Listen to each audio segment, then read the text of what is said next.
Салам радиосунда жаңылыктар. Баткенден салам, кезектеги жаңылыктар түрмөгү менен сиздерди мен Айжамал Амирова тааныштырам. Алгач жаңылыктардан кыскача түрмөк. Апрель ыңкыбалына 12 жыл. Кыргызстанда 4 күндөн бери коронавирустун жаңы учуру катталган жок. Бириккен Улуттар уюму Кумтөр боюнча пикирин айтты. Баткенде 7 апрель элдик революциянын 12 жылдыгына арналган эскерүү митинги өттү. Митинг реквиемге Кыргыз Республикасынын президентинин Баткен облусундагы ыйгарым укуктуу өкүлү Абдикарим Алимбаев баштаган жергиликтүү жетекчилер, кызматкерлери жана шаар тургундары катышты. Эскерүү иш-чарасында облус башчысы мамлекет тарыхындагы бул олуттуу окуянын маанисин белгилөө менен курман болгон жарандардын жакындарына көңүл айтып, 2010 жылдын 7 апрели өлкөбүздүн тарыхындагы эң кайгылуу бирок ошол эле убакта эң маанилүү окуялардын бири экендигин айтып өттү. Эскерүү митингинин соңунда курман болгон апрель баатырларынын арбагына багышталып Куран окулду.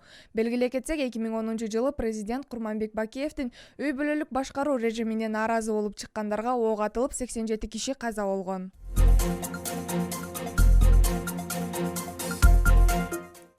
Саламаттыкты сактоо министрлиги Кыргызстанда 7 апрелге карата COVID-19 жаңы учуру катталган жок деп билдирди.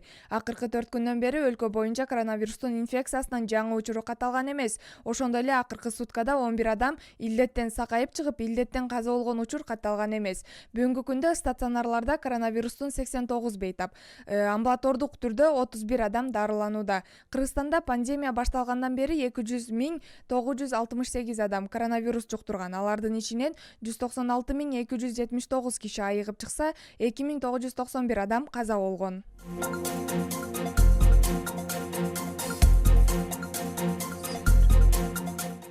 Бириккен Улуттар уюму Кумтөр кени боюнча Кыргызстан менен Central Gold ортосунда тынчтык келишимине кол коюлгандыгы боюнча комментарий берди. Бул тууралуу Кыргыз Республикасынын Тышкы иштер министрлиги билдирди. Бириккен Улуттар уюмунун башкы катчысынын маалымат катчысынын орун басары Хан журналисттер үчүн өткөргөн маалымат жыйынында Кыргызстандын өкмөтү менен канадалык Central Gold компаниясынын ортосунда Кумтөр кени боюнча тынчтык келишимине кол коюлгандыгын, Бириккен Улуттар уюму тарабынан кабыл алынгандыгын билдирди.